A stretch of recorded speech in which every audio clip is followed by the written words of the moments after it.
Okay mga lods, it's day off natin ngayon araw na to.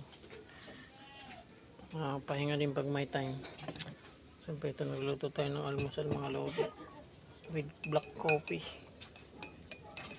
tsaka pritong saging mga lods. Siyempre magluluto tayo ng okoy, kalabasa. Kaya kinalahati ko lang siya mga lods. Ito na yung ano natin gagawin nating shokoy. Charot, okoy pala. Kalabasa yan mga lods. Ayan. Prito na yung bunso kong dalaga. Shoutout ka na. Kasi pag marunong na siya mag-alaga, magluto mga lods. Tama na yan, sunog na.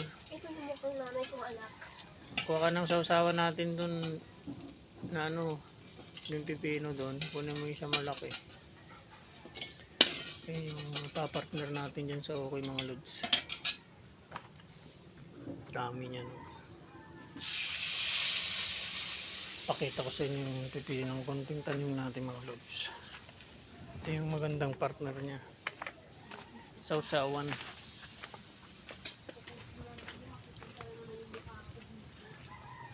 Ayan mga lods, oh. Kunin natin yan. Tsaka yung isa pa, yung malaki yun sa loob. Thank you for watching. Until next time, maraming salamat. God bless.